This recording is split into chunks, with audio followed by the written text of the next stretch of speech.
Many people have tried it, and some swear by it, while others feel it can be a bit too restrictive or even stressful. I am, of course, talking about calorie counting. So what's the deal? By the end of today's episode, you should have a clearer idea of the benefits and downsides of tracking calories, as well as some practical insights to help you decide if it's worth a try for your lifestyle.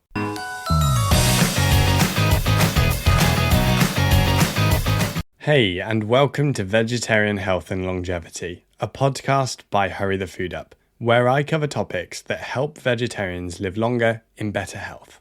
I'm your host, James LeBague. I'm a registered sport and exercise nutritionist and advanced clinical practitioner in family medicine.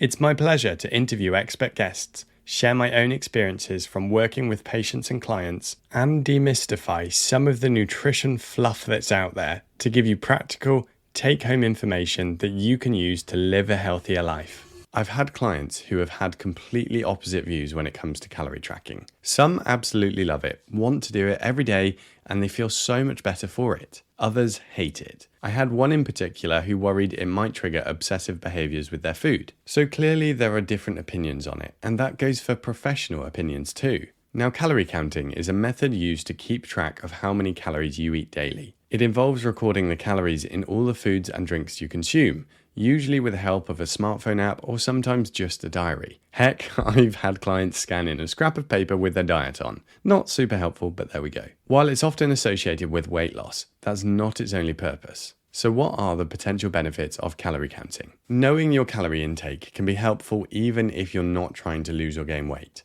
It can give you a clear picture of your eating habits and help you make adjustments that better align with your health goals. Tracking also provides an opportunity to look at your diet more holistically, ensuring that you're balancing important nutrients like carbohydrates, protein, and fat. One of the best things about tracking calories is that it can encourage you to be more aware of what you're eating. When you know you're keeping tabs, you might be more inclined to make healthier choices, focus on portion sizes, and try new foods to improve your diet. There are certain situations when calorie tracking can be especially useful. Let's break down a few of them. For anyone looking to lose weight, calorie counting can be a valuable tool. While it's definitely possible to lose weight without tracking calories, the process can be more manageable with some guidance. Tracking your intake provides a framework so that you're not guessing, and it helps ensure you're achieving your goals safely. Without a system, you might eat either too much or too little, and that's really common, and that can make the whole process frustrating or even unhealthy. Calorie tracking gives you an objective way to check your intake,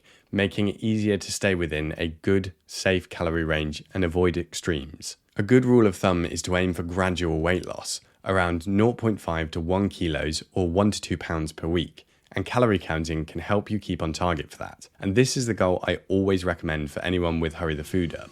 And if you're interested in losing weight with the vegetarian diet, we do have a free week's meal plan that you can download from hurrythefoodup.com/TRY. That's try. The meal plan has recipes with step-by-step instructions, a grocery list, and it's all planned out for you. So all you have to do is cook and eat. We have so many happy members with our meal plans. So if you want to give it a go for free, it's hurrythefoodup.com/try. That's TRY, and get started today. There's something really eye-opening that happens when you start tracking your calories. After a few days, people often start to notice patterns they hadn't realized were there. Common insights are things like, I'm not getting enough protein every day. I barely eat any fruits or vegetables. I didn't realize how much processed food I was eating. By tracking your meals, you can get a better understanding of what you're putting in your body and make adjustments as needed. Often, it's about bringing awareness to habits that you didn't even know you had. And this can help to lead to healthier choices overall.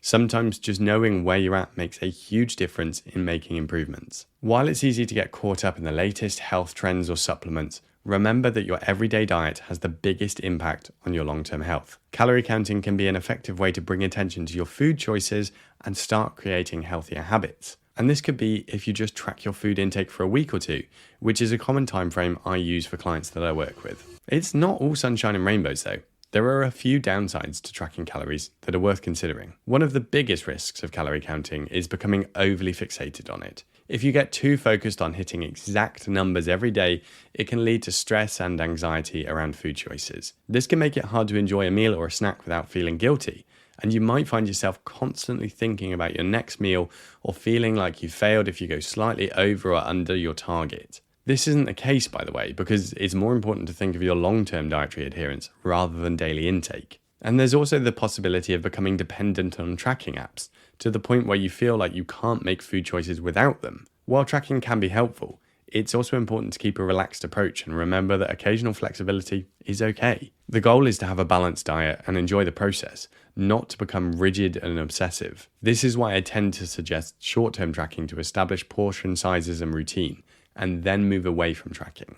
Another potential drawback is that calorie counting can sometimes cause people to ignore their natural hunger and fullness signals. When you're so focused on the numbers, you may end up eating according to the app rather than listening to your body. For instance, you might feel full but decide to eat more because you have calories left to consume.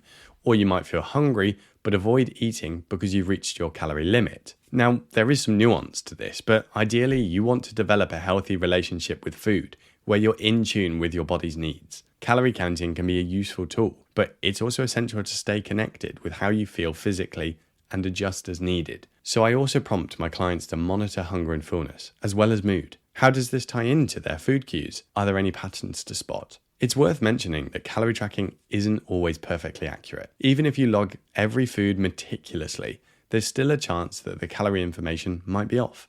Nutritional labels in app databases can vary, and sometimes the numbers aren't exact, and they can be up to about 20% off. So while tracking is a useful way to get a general idea of your intake, it's good to remember that the numbers are just estimates. You don't need to get hung up on exact figures, and instead focus on consistency and making healthier choices overall. This is why it's also important to monitor those hunger and fullness cues, because if you're in tune with your body, then that should be more accurate. So should you give calorie tracking a try? Well, that depends on your personal goals and preferences. Some people find it very empowering and enjoy the sense of control and awareness that it provides. Others find it a bit too restrictive and prefer a more intuitive approach to eating. I like to think of it like managing your finances. Just as you might track your expenses to make sure you're not overspending, tracking calories can help prevent mishaps with your diet. When you first start, tracking more regularly can be a helpful way to build good habits. Once you're familiar with portion sizes and typical food choices,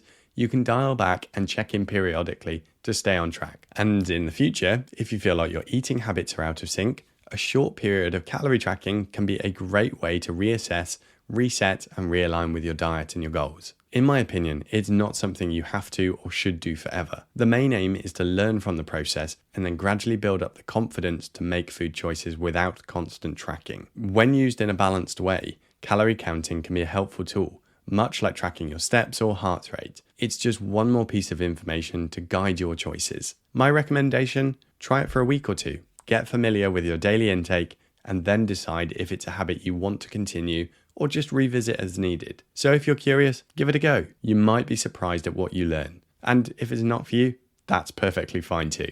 Nutrition is so personal, and the best approach is the one that feels right for you. So I hope you found this episode about calorie counting useful, and if you did, then please give the podcast a quick review on whatever platform you're listening on. It helps the podcast to spread to more like-minded people like you, and it'll only take a moment. So thanks so much, and we'll speak soon.